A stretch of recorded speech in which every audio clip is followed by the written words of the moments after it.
is kind of yellow, and all the weather is full of very tiny sand.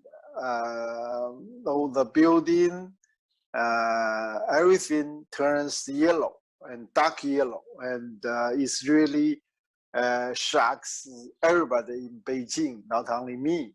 And it is the recorded high in 10 years, but even before that. And this is something quite serious.